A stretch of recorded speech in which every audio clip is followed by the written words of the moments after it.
de celui qui nous a aimés le premier, celui qui nous a pardonné nos péchés. Amen. Celui en qui on a la vie éternelle. Et c'est merveilleux encore davantage, si on pourrait dire, de pouvoir goûter sa présence dans des situations bien précises. Et combien d'entre nous aimons la parole de Dieu? Alléluia. Sans la parole de Dieu, moi, je suis un homme mort. J'ai plus de vie. Amen. Parce que je suis un homme enragé. Mais gloire au Seigneur, le Seigneur est bon. Et comment est-ce que le Seigneur peut nous parler au travers de sa parole? Et je suis certain, je t'ai demandé un témoignage ce matin, je dirais, combien d'entre nous on a lu un chapitre ou une partie des Écritures, puis on s'est dit à un moment donné, ben, ça ne me touche pas. Et pas longtemps après, peut-être dans une certaine situation, on a lu le même verset et tout à coup, Seigneur, que tu me rencontres. Et c'est pour ça, ce matin, ma prédication pourra avoir différents thèmes, différents noms. On va voir un thème dans l'Ancien Testament, une histoire que nous est rapportée dans l'Ancien Testament. Isaac, qui a passé à travers une situation bien précise. Et quand je préparais ma prédication, je me suis dit, il y a tellement de thèmes que je pourrais développer dans cette prédication-là. Je pourrais l'appeler « Les promesses de Dieu ». Et je suis certain qu'il y en a qui ont lu ça, ils ont dit « Hey, Dieu, hein, les promesses de Dieu ». Il y en a qui vont voir le même chapitre puis ils vont dire « Hey, des temps difficiles ». Il y en a qui vont lire le même chapitre puis ils vont voir de l'injustice. Il y en a d'autres qui vont lire le même chapitre, ils vont dire de la persévérance. Mais de quoi est-ce que tu parles, pasteur? Dis-nous où c'est dans la parole de Dieu. Nous autres, on veut sonder les Écritures, on veut faire venir la bénédiction sur nous autres. On veut que la parole de Dieu devienne vie en nous. Et c'est ça, la grandeur de la parole de Dieu, c'est qu'elle est contemporaine, elle est d'actualité. Amen. Et souvent, les gens vont vous dire, hey, la parole de Dieu, c'est un livre ancien, ça, c'est vieux comme la lune. Mais quand on lit, puis on est dans une situation bien précise, elle prend vie et Dieu, là, nous rencontre d'une façon particulière.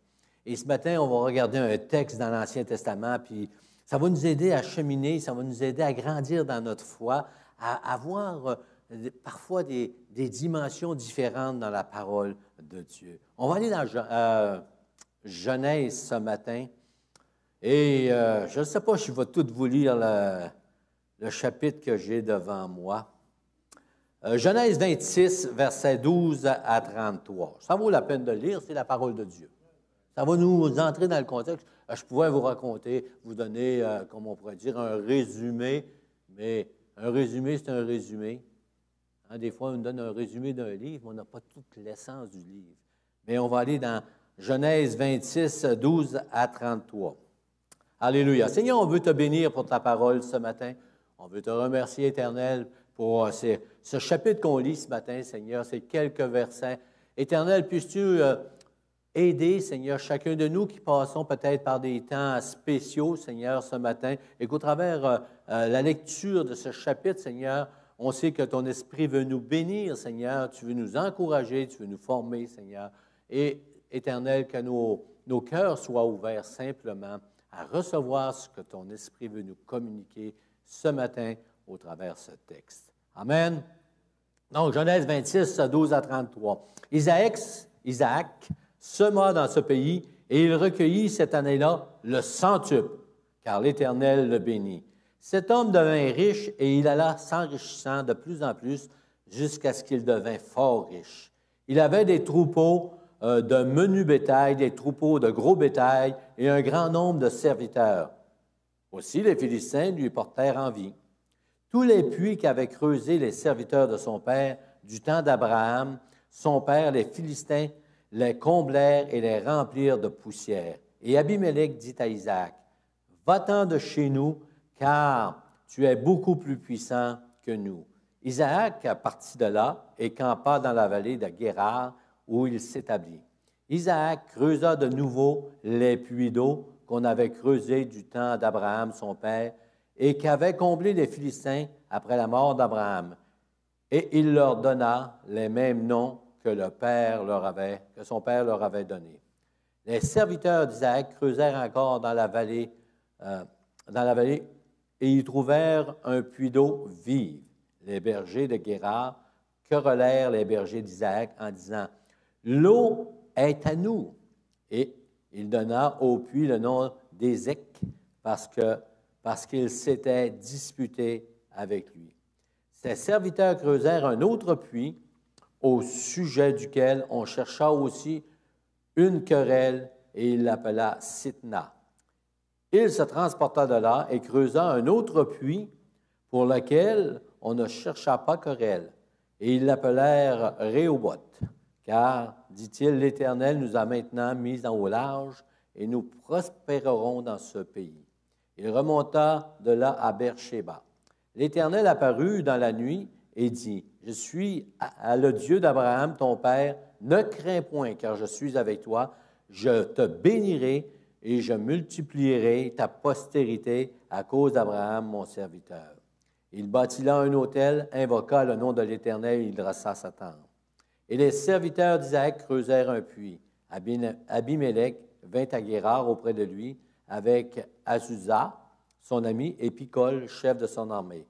Isaac leur dit, « Pourquoi venez-vous vers moi, puisque vous me haïssez et que vous m'avez renvoyé de chez vous? » Ils répondirent, « Nous voyons que l'Éternel est avec toi, c'est pourquoi nous disons qu'il y a un serment entre nous et toi, et que nous fassions alliance avec toi. Jure que tu ne feras aucun mal, de même que nous t'avons point maltraité et que nous t'avons fait seulement du bien et que nous t'avons laissé partir en paix. Tu es maintenant béni de l'Éternel. » Isaac leur fit un festin et ils mangèrent et burent. Ils se levèrent de bon matin et ils se lièrent l'un à l'autre par un serment. Isaac les laissa partir et ils le quittèrent en paix. Ce même jour, des serviteurs d'Isaac vinrent lui parler du puits qu'il creusait et lui dirent, « Nous avons trouvé de l'eau. » Et il l'appela Shiba. C'est pourquoi il a donné à la ville le nom de Beersheba jusqu'à ce jour. Donc, on voit ici, il y a plusieurs éléments qui peuvent nous aider dans nos vies à chaque jour au travers de différentes situations. Mais on va regarder vraiment qu'est-ce que le texte peut nous enseigner. Mais pour tout comprendre l'ensemble de ça, il faut réaliser que le verset 1 du même chapitre, la parole de Dieu nous dit qu'il y avait une famine dans ce pays-là, au temps d'Abraham, et je vais vous le lire. Il y eut une famille dans le pays, outre la première famine qui eut lieu du temps d'Abraham. Et Isaac alla vers Abimelech, roi des Philistins, à Guérar. Donc, on voit que c'était des temps spéciaux et Isaac est en train de vivre une famine. On a de la misère à s'imaginer c'est quoi une famine. On est tellement dans l'abondance qu'on peut dire, nous autres, une famine. Mais une famine, c'est un temps d'épreuve. C'est un temps de difficulté. C'est un temps où on n'a pas de solution. Et Dieu permet et fait passer Isaac par des temps difficiles. Dieu permet ça. Et ça peut arriver dans nos vies où on a des temps difficiles. Et il faut s'arrêter dans les temps difficiles et examiner toute la situation et savoir donner des actions de grâce au Seigneur. Même dans ces temps difficiles, Isaac, ce n'était pas nouveau pour lui, parce que son père Abraham avait déjà passé par des temps de famine et lui passait par aussi un temps de famine. Donc, ça peut arriver que Dieu nous fasse passer par des temps difficiles, parce que Dieu veut nous parler, Dieu veut nous enseigner. Et malheureusement, et je dis malheureusement, des fois, c'est l'ennemi qui nous donne du trouble. Est-ce que vous croyez ça? Ben oui, il faut que vous croyiez ça, parce que si vous croyez au Seigneur Jésus-Christ, vous avez donné votre vie au Seigneur, vous êtes un candidat, une cible pour l'ennemi. Amen? On ne veut pas, mais c'est ça. Mais il y a d'autres fois que ce n'est pas l'ennemi qui nous met en trouble. D'autres fois, c'est nous autres qui se met en trouble tout seuls. N'est-ce pas? Hein? Ça peut arriver qu'après une décision mal prise de notre part, qu'on n'a pas réfléchi, qu'on soit dans le trouble. Mais ça peut arriver aussi qu'on soit dans le trouble parce que Dieu a permis qu'on soit dans le trouble. Pour nous enseigner, pour nous faire réaliser des choses et aller encore plus loin dans notre démarche spirituelle. C'est difficile à reconnaître quand on dit ça de même. Mais si on sait examiner les situations, puis on sait faire qu'est-ce qu'Isaac a fait, et là, il a pu réaliser, mais même les gens en dehors, on va voir ça, les gens qui ont mené le trouble à Isaac ont dû reconnaître que Dieu est tout-puissant, que Dieu existe et que Dieu est capable de faire des choses impossibles. Isaac a fait quelque chose de particulier. Il a fait quelque chose que la majorité d'entre nous, peut-être qu'on ne ferait pas. Qui irait se mettre dans l'épreuve quand il y aurait une solution humaine? Isaac. Hein? Pourquoi est-ce qu'il a fait ça, le gars? Imaginez, là. La parole de Dieu nous dit, au verset 2, l'Éternel lui apparut et dit, « Ne descends pas en Égypte, demeure dans le pays que je te dirai. » Pourquoi est-ce que Dieu arrive dans un temps bien précis et il dit à Isaac, « Wow, là, tu es en train de vouloir marcher par la vue. Tu définis tes plans dans ta vie, tu veux gérer ta vie comme tu veux. Là, tu veux descendre en Égypte parce que tu sais qu'en Égypte, il y a du blé, puis ça va bien, il n'y a pas de famine. Et c'est légitime. Qui d'entre nous, si nous savions que demain, au Québec, il y a une famine qui arrive? Ça serait triste, on dirait, ouh! Mais vous sauriez qu'en Ontario, il n'y a pas de famine. Qu'est-ce que vous feriez, peut-être? Vous apprendriez l'anglais. Non, il y a des places francophones en Ontario. Il y a des places, ça ne parle même pas anglais. Pratiquement pas. Mais peut-être qu'on aurait, comme Isaac, ce désir de dire, hey, écoute, en Ontario, il n'y a pas de famine. Je veux m'en aller en Ontario. Et tout à coup, le Seigneur vous dit, non, non, tu vas rester. Tu vas rester au Québec. Mais ne dis pas pourquoi. Et là, on voit un homme à qui Dieu s'adresse et lui dit, « Descends pas en Égypte, même s'il y a de la nourriture, même si tu vas tout avoir ce que tu veux, humainement, physiquement, et ça va te faire plaisir, hein, ça va soigner ta propre personne. » Il dit, « Non, ne descends pas là. » Et ce qui arrive, c'est que peu importe ce qui nous arrive, les épreuves qui nous arrivent, peu importe où on est dans nos vies, Dieu nous demande une chose, c'est l'obéissance. Il demande simplement à Isaac, il ne donne pas de raison. Et nous autres, on veut toujours avoir des raisons. Pourquoi, Seigneur, je n'irai pas en Égypte? Dieu ne dit pas non. Il dit, reste où tu es, et par après, tu vas voir les choses arriver. Mais il y a une chose qu'Isaac doit faire pour voir tout ce qui va arriver, c'est l'obéissance. Et peu importe par où tu passes, que tu sois dans une période de ta vie où tout va bien. Avez-vous remarqué que ça arrive des fois qu'on a des accalmies dans nos vies? Amen. On dirait, hey, on se lève le matin et c'est le fun, hein? Ça va bien, hein? J'ai rien qui bouge, tout est correct, tout est statu quo, puis hey, merci Seigneur. Il y a d'autres journées que ça va mal. Hein? Mais que ça aille bien ou que ça aille mal, qu'est-ce que Dieu nous demande? L'obéissance. L'obéissance. Et souvent, on lit la parole de Dieu et on dit, pourquoi j'obéirais à ça? Pourquoi j'obéirais à ce que Dieu demande là, ça va bien dans ma vie, je ne vois pas le rapport. Il y a qui dit, je ne vois pas le rapport, pourquoi tu me demandes ça? Pourquoi je resterais dans un pays où on crève de faim, où la famine est là, quand je peux m'en aller à quelque part, où il y a de la nourriture, il y a tout ce qu'il faut. Il y a de l'eau et ainsi de suite. Mais au travers sa difficulté qui va passer, Dieu lui demande à Isaac l'obéissance. C'est la base de tout. L'obéissance, ça vient du mot foi. Ah oui. Parce que quand Dieu nous demande d'obéir, des fois, ça demande pourquoi. Mais au travers des preuves, au travers, dans ce texte, Dieu demande à Isaac l'obéissance. Pour voir la grandeur de Dieu, il faut qu'Isaac pose un geste de foi. Il faut qu'il obéisse à ce que Dieu lui dit. Ne descends pas en Égypte, demeure dans le pays que je te dirai. Là, ça nous amène à notre troisième point. Que Isaac est là. Isaac, il doit s'appuyer sur les promesses, sur la promesse de Dieu. Il doit marcher par la foi et non pas par la vue. S'il marche par la vue, il s'en va direct en Égypte. Il s'en va en Égypte. Ou, si on pourrait dire, c'est ce qui paraît le mieux pour lui.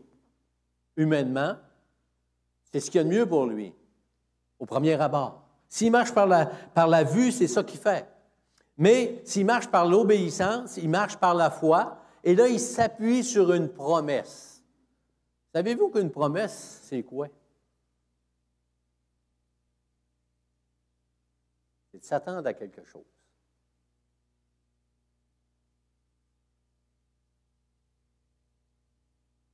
Avez-vous déjà promis à un enfant quelque chose? Probablement que les parents vont dire oui.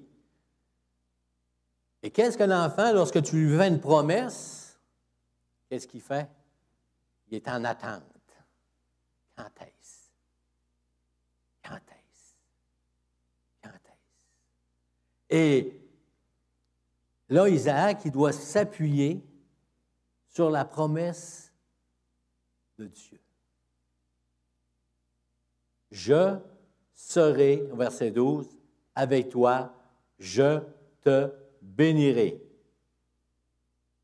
Je serai avec toi, je te bénirai.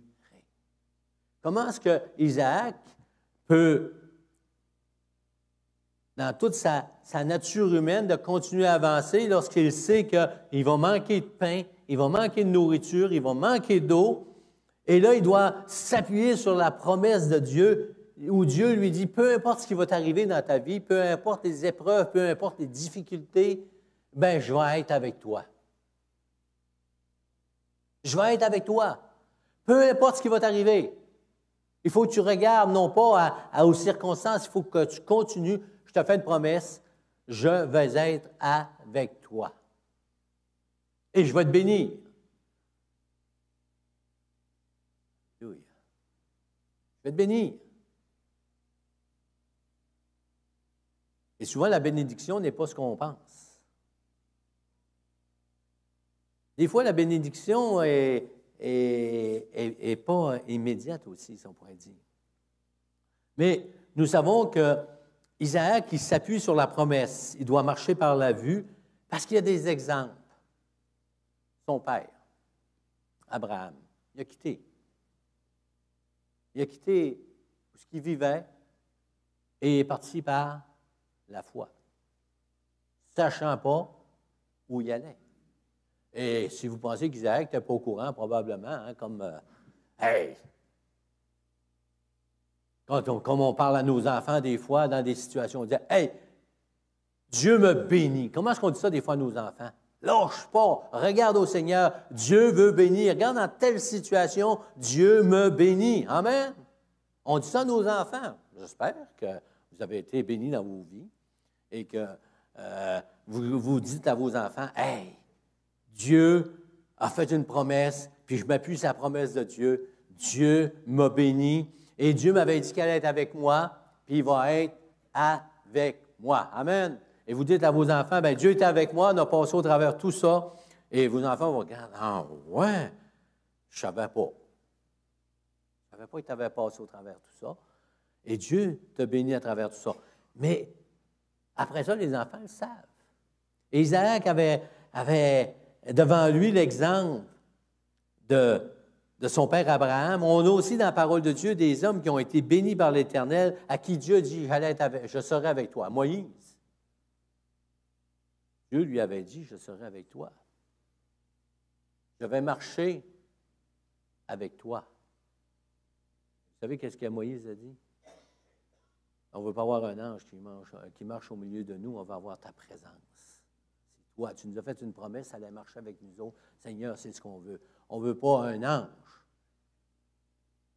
Et souvent, on dit, on se contenterait d'un ange.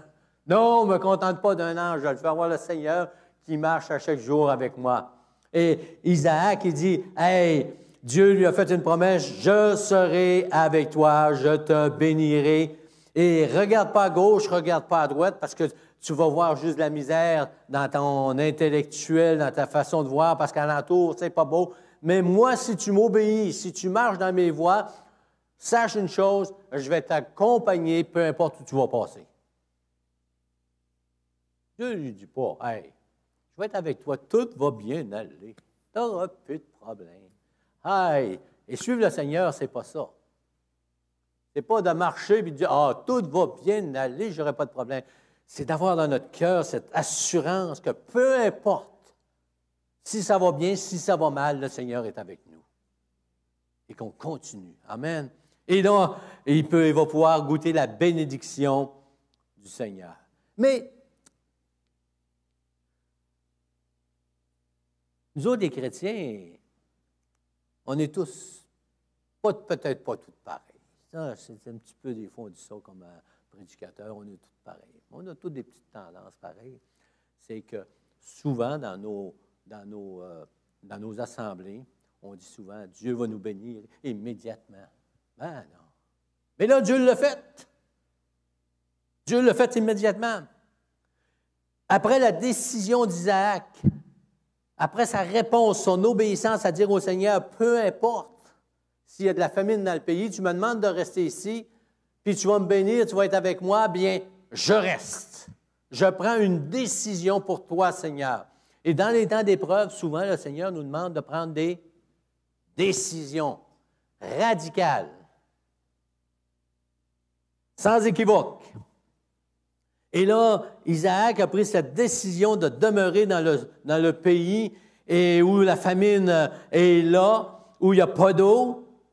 Et qu'est-ce que fait Isaac? Un temps de sécheresse. Il sème dans le pays. Il laboure la terre. Une terre aride, où il n'y a pas d'eau. Et la parole de Dieu nous dit que la même année, il a récolté au centuple. L'Éternel le bénit. Alléluia.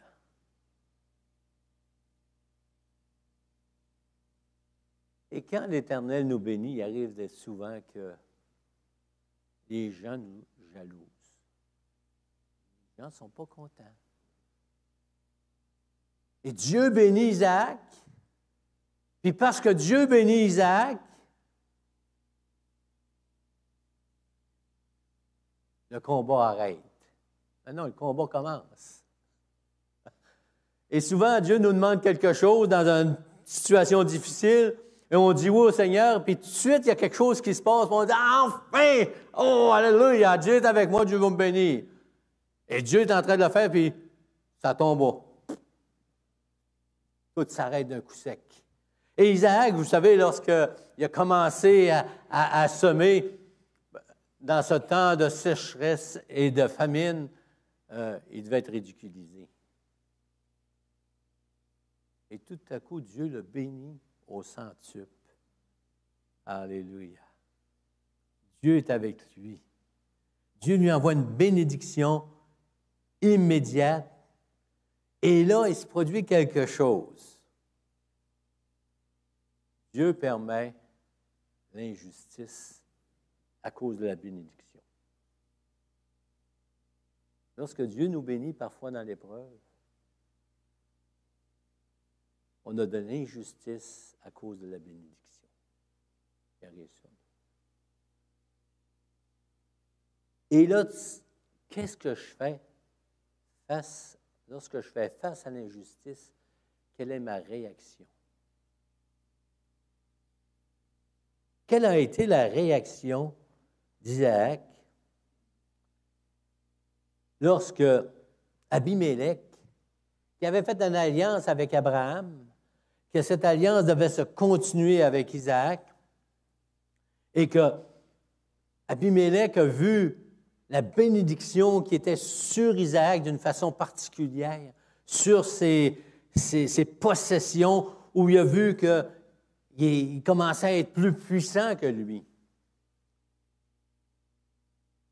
De la bénédiction au rejet. Abimelech, au verset 16, lui dit, et Abimelech dit à Isaac, « Va-t'en de chez nous, car tu es devenu beaucoup plus puissant que nous. »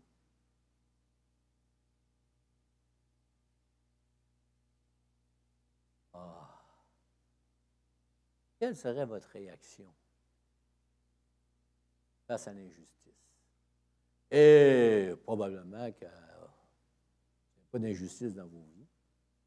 Pas en tout. Vous êtes au travail, il n'y a jamais d'injustice. Jamais.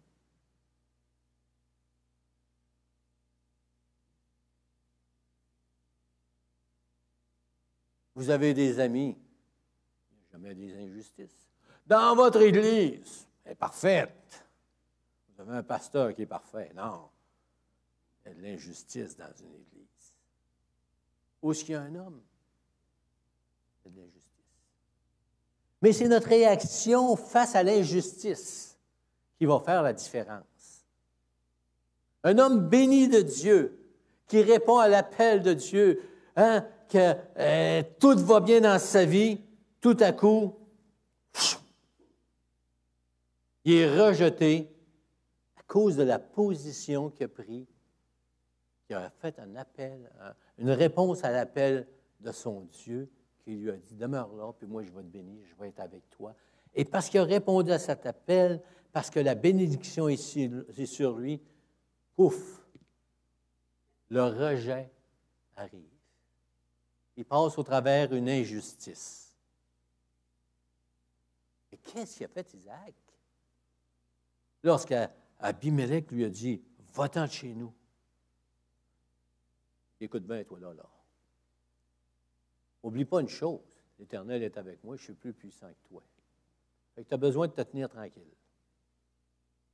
Parce que si tu ne te tiens pas tranquille, là, on va régler nos comptes. Non.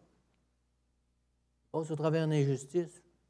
Verset 17, Isaac partit de là. Isaac est en train de dire à Abimelech, c'est beau, je vais faire n'importe quoi, tu me dis de m'en aller, quand même tu m'enlèverais tous mes biens, et il va commencer à aller plus loin, on va voir ça tout à l'heure. Moi, je garde ma paix. Parce que je ne m'appuie pas sur les circonstances. Je ne m'appuie pas sur l'injustice. Mes yeux ne sont pas fixés sur l'injustice que je vis, mais mes yeux sont fixés sur la promesse de Dieu qui allait dire qu'elle allait être avec moi, peu importe où je vais aller. Donc, tu m'envoies d'ici, je vais partir ailleurs. Il laisse les puits, il laisse ses richesses, il laisse ce qu'il a semé et il part dans un lieu aride. Mais il continue de croire en la promesse de Dieu et continue à marcher par la foi. Et la vie chrétienne, c'est toujours une marche par la foi. Avez-vous remarqué? Ça n'arrête pas. Ça n'arrête pas. Il faut toujours garder les yeux sur le Seigneur, sur les promesses de Dieu et dire, je continue. Et c'est ce qu'Isaac a fait. Versets 17 à 21. Hey, il commence à creuser des puits. Il creuse un puits, imaginez-le. Il a été envoyé, il a été rejeté, il fait face à l'injustice, mais il garde les yeux sur le Seigneur et il dit, hey Seigneur, tu vas remplir les promesses, tu vas être avec nous autres, puis on va continuer. Et là, il creuse un puits. Et il trouve de l'eau. Hey, là, hey, Seigneur, ça va bien. Hey, gars, je vois la bénédiction qui arrive sur nous. Qu'est-ce qui arrive? Qu'est-ce qui arrive? Par Abimelech, et qui prennent possession de son puits. Pas une injustice, c'est lui qui a creusé. C'est lui qui a travaillé avec ses serviteurs. Il a tout fait l'ouvrage. Et là, on l'envoie plus loin encore. Mais à travers tout ça, Isaac garde sa paix. Parce qu'il ne marche pas par la vue, il marche par la foi. Dieu dit, peu importe où tu vas être, je vais être avec toi. Puis je vais être béni. Je t'ai béni immédiatement, mais là, ça étire. La bénédiction n'est pas toujours là tout de suite. Parce que c'est comme s'il perdait sa bénédiction. Toutes les fois que Dieu le bénit, la bénédiction est enlevée parce qu'il faut qu'il parte plus loin.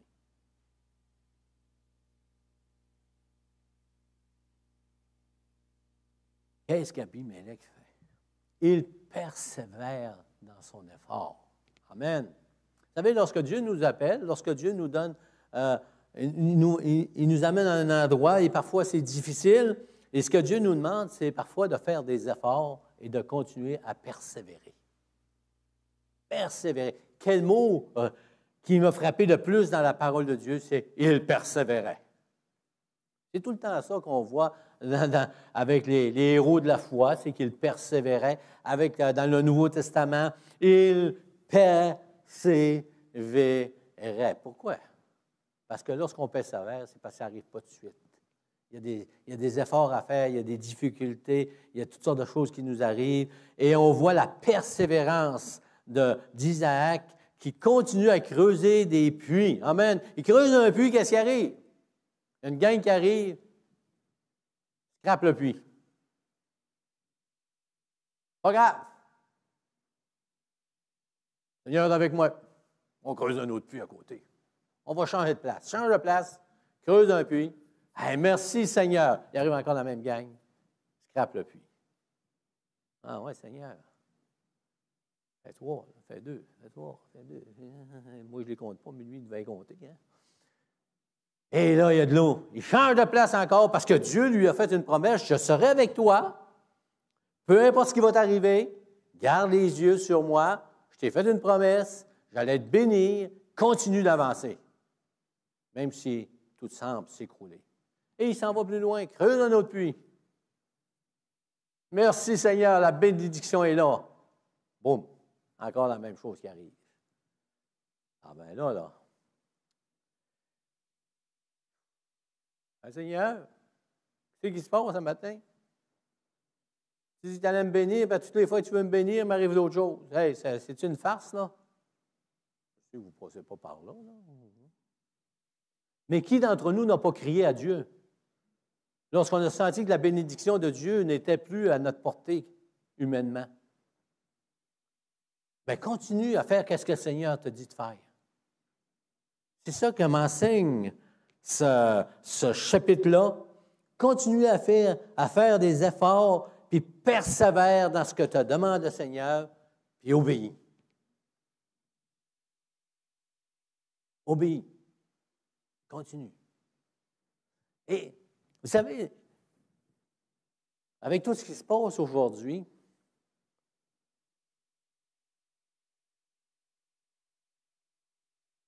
c'est hallucinant. Comment est-ce qu'il y a des... Je réalise que parfois, on ne regarde pas aux choses d'en haut, on regarde aux choses d'en bas.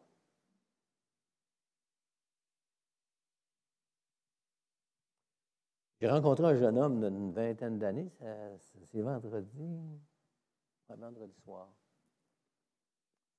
Un jeune homme que je connaissais, je l'avais connu, il avait 14 ans, puis lorsqu'il avait 14 ans, j'avais pris le temps de m'asseoir avec, il était découragé, il voulait lâcher l'école, puis il était assis dans un escalier, puis j'avais parlé avec, j'ai dit, il ne faut pas que tu lâches. Aujourd'hui, il a un bon emploi, puis ça va bien. Puis là, je le rencontre et « Hey, bonjour, comment ça va? Ça fait longtemps qu'on ne s'est pas vu. » Il était avec une demoiselle, je ne sais pas si c'était son ami. Là, il commence à me jaser. « Hey, c'est pas drôle, c'est décourageant, ce qui va se passer avec tout ce qui se passe dans le monde. Ça va sauter, la marmite elle va exploser. » Puis là, il était inquiet. Je regardais. Puis, regarde pas aux choses d'en bas, regarde aux choses d'en haut. Oh, ouais, OK. Toi, t'es pasteur. Toi, t'es pasteur, hein? Hey! Pas des pasteurs là, qui vont passer à travers certaines choses dans leur vie. Chaque chrétien qui a mis sa foi en Jésus-Christ, il passe au travers des épreuves. Il passe au travers des difficultés.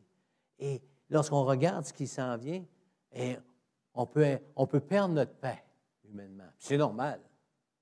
Mais lorsqu'on regarde au Seigneur, hey, c'est le plan de Dieu qui est en action. Amen. Hey, gloire à Dieu. Dieu est en contrôle, Dieu est en action et Dieu va faire des choses extraordinaires. Peu importe ce qui va arriver, moi, je m'en vais dans la gloire de mon Dieu. Ma maison n'est pas ici, elle est en haut. Mon pays n'est pas ici, il est en haut. Amen. Ça change toute ma façon de réaliser, de vivre ma vie. Et là, on doit marcher par la foi. Et ma foi ne doit pas être basée sur les choses qui sont terrestres, mais sur les choses spirituelles. C'est pour ça, dans la parole, il dit, cherchez, premièrement, le royaume de Dieu. Puis tout de suite après, il dit, ne vous inquiétez de rien. Lorsqu'on cherche les choses d'en haut, c'est-à-dire à répondre à l'appel que le Seigneur a fait dans nos vies, lorsqu'on obéit à la parole de Dieu, on obéit à notre Dieu, lorsqu'on fait les efforts, parce que c'est la vie chrétienne, c'est une vie d'effort aussi. Amen. On est sauvé par grâce, amen. C'est gratuit. Mais notre marche demande des efforts. Amen. Et Isaac, il a continué de persévérer malgré tout ce qu'il voyait alentour de lui qui n'était pas rose. Et continuer de persévérer, d'avoir un regard sur Dieu. Et vous allez voir, vous allez faire une différence dans un monde perdu. Qu'est-ce qui est arrivé? Abimelech, au verset 26. Abimelech vint à Guérar auprès d'Isaac, avec Azusa, son ami, et Picol, chef de son armée. Imaginez, là.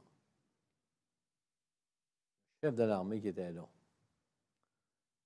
Puis Abimelech, il leur dit, Isaac, c'est-à-dire, pourquoi venez-vous vers moi puisque vous me haïssez et que vous m'avez renvoyé de chez vous? Dieu dispose les cœurs de ceux qui nous entourent lorsqu'on passe au travers d'une épreuve. Dieu dispose le cœur même de ceux qui nous font passer par une injustice. Si nous demeurons fidèles au Seigneur, si nous gardons les yeux fixés sur le Seigneur, Dieu dispose les cœurs de ceux qui nous font des injustices. Alléluia. Et si tu passes par une injustice, sache que Dieu voit la chose. Et si Dieu dispose le cœur de celui qui te fait passer par une injustice, est-ce que ça veut dire que l'injustice va partir tout de suite? Pas nécessairement. Mais sache que Dieu dispose le cœur de nos adversaires. Et au travers de tout ça, là, ce qui est important dans tout ça, c'est que la gloire de Dieu soit connue. Amen. Que la gloire de Dieu explose, on pourrait dire. Que lorsque les gens sont inquiets puis ils te voient que tu es en paix dans des situations. Hein? À la fin du monde qui s'en vient. L'avez-vous entendu, celle-là? Des gens qui ne connaissent pas le Seigneur. Qu'est-ce qui va arriver? On va-tu tomber dans une famine? Le petit gars qui me disait cette semaine, « Hey, c'est pas drôle. » Puis, je ne fais pas de politique, mais je vous dis, c'est ce qu'il me disait. Ça va péter aux frettes. Il dit, ça ne peut pas continuer à marcher de même. Voyons donc. Plus d'infirmières, plus de docteurs, plus rien qui marche. Qu'est-ce qui va se passer? On ne travaillera plus, il n'y aura plus ça. Il dit, personne ne veut travailler. Puis là, il commençait, là, puis il était... Ben voyons. Dieu est là.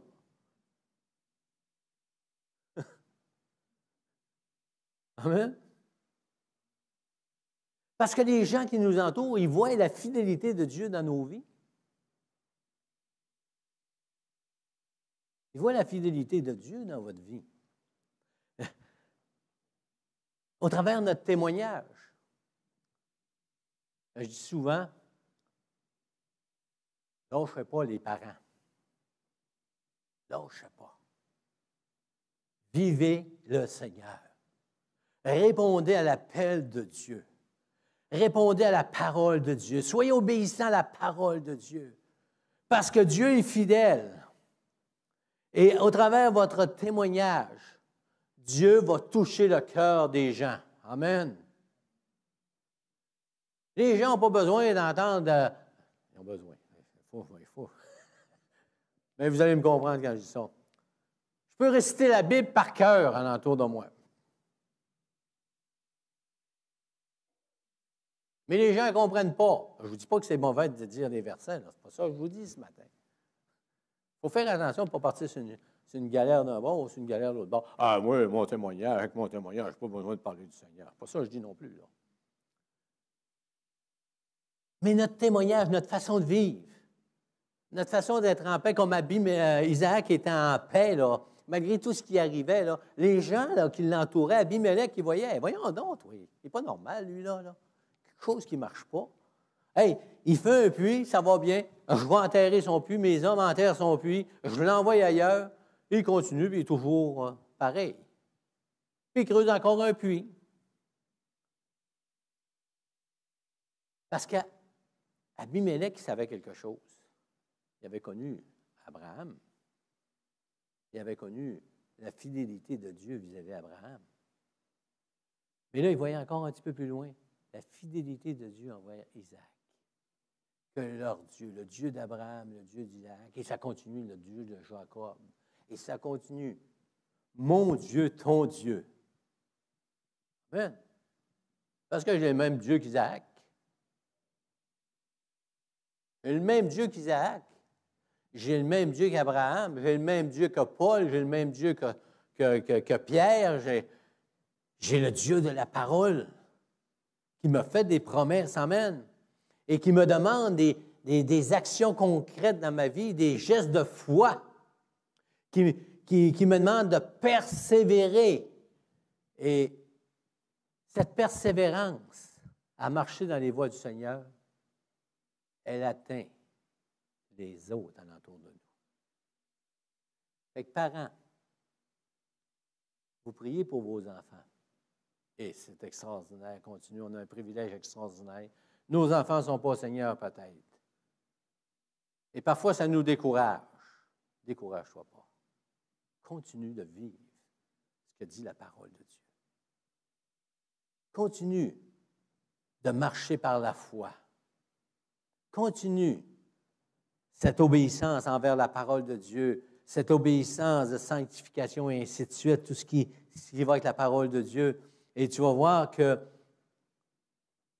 ça va être comme au verset 28. Ils répondirent, « Nous voyons que l'Éternel est avec toi. » Oh! Hey. Tu ne parles pas gros. Tu ne t'ostines pas. Tu ne cries pas à l'injustice. On te dit de t'en aller, tu t'en vas. Puis Dieu te bénit plus loin. Peu importe ce qu'on te fait, tu gardes ta paix, puis Dieu fait une action. C'est ce qu'Abimelech dit. Ils répondirent, « Nous voyons que l'Éternel est avec toi. » Et ce matin, on pourrait dire, peu importe l'épreuve que tu passes, peu importe l'injustice que tu vis, Dieu dit à travers ce texte, garde ta paix, persévère, garde les yeux en haut, garde les yeux sur les promesses. Et tu vas pouvoir continuer. Persévère. Et là, les gens qui te regardent, oh, très bon que je rencontre son Dieu. C'est pas mal extraordinaire. À travers tout ce qui passe, il réussit à continuer et à persévérer, puis continue à vivre sur la promesse de Dieu. Chacun de nous, à différentes époques de nos vies, Dieu nous dit, ce que je te demande est ceci. Obéis. Ce qui va arriver par après, tout ce que je peux dire, je vais être avec toi. La bénédiction n'est pas nécessairement ce qu'on pense, parce que nous autres, on pense. On est du charnel. C'est qui a dit ça? Là? C'est toi, Louise? Pas grave, c'est correct. On est du charnel. Dieu bénis-moi. On pense à notre compte de banque. Non, je vous dis ça parce que moi, je ne fais jamais penser à ça. Jamais ça m'a effleuré l'idée. Alors. Dieu bénis-moi. J'aurais plus mal à la tête. Ils ont des migraines. Hein?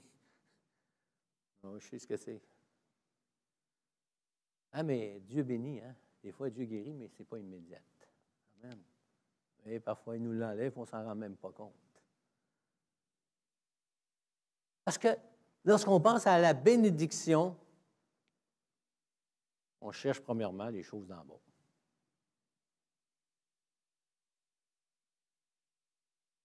Et lorsqu'Isaac a connu la vraie bénédiction, c'est lorsqu'il a cherché par l'obéissance les choses d'en haut.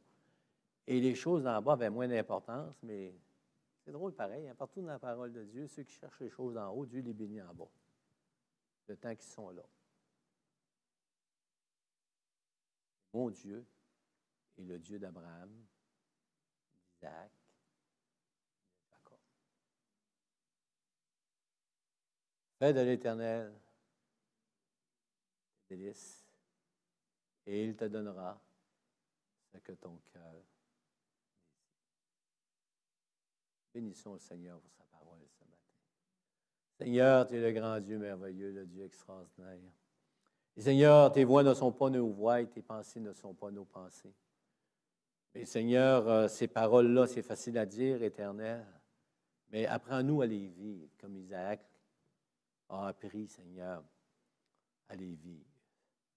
Que chacun de nous, ce matin, peu importe l'endroit où on se trouve, qu'on soit, Seigneur, dans la vallée qui fleurit, ou qu'on soit dans un désert, Seigneur, où c'est sable par-dessus sable, Seigneur, ou aucun oasis, apprends-nous simplement, Seigneur, à marcher dans tes voies.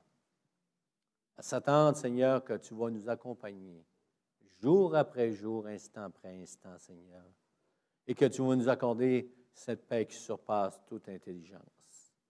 Mais Seigneur, on s'attend aussi à tes promesses. La plus grande des promesses, Seigneur, elle est en haut. Cette promesse, Seigneur, que tu nous as faite, que tu nous préparais, Seigneur, que notre pèlerinage était, on passait ici en pèlerinage pour un temps sur cette terre, et que, Seigneur, notre place est en haut dans ta gloire pour l'éternité. Mais entre-temps, Seigneur, que ton esprit, ton Saint-Esprit, Seigneur, saisisse nos cœurs et nous apprenne, Seigneur, à être comme Isaac, obéissant, Seigneur, même si on ne voit pas les choses présentement. Seigneur, on te bénit pour cette parole que tu nous as laissée, cette parole qu'on a sondée ce matin, cette parole qui nous fait du bien, Seigneur, cette parole, Seigneur, qui nous encourage, Seigneur, à marcher par la foi, Seigneur, et non pas par la vue. Cette parole qui nous invite, Seigneur, à persévérer encore, Seigneur. Cette parole, Seigneur, qui nous dit, Seigneur Jésus, que les gens du dehors, les gens qui ne te connaissent pas, Seigneur, notre façon de vivre en toi, Seigneur, de s'attendre des promesses, Seigneur, et de continuer notre marche, Seigneur. Seigneur, ça va les influencer. Et Seigneur, comme Abimelech est allé vers Isaac, Seigneur, il lui a dit que son Dieu le bénissait, Seigneur. Oh, Seigneur, que les gens puissent voir alentour de nous que peu importe les situations, tu nous bénis, Seigneur, parce que tu nous accompagnes jour après jour. Seigneur, on te donne la gloire et l'honneur. Amen. Et amen. Dieu vous bénisse abondamment. Dimanche prochain, c'est le repas du Seigneur. Donc, je vous invite à lire 1 Corinthiens, chapitre 11, verset 23 s'en allant, afin que nos cœurs soient préparés pour ce temps extraordinaire du repas du Seigneur. Amen. Bonne semaine.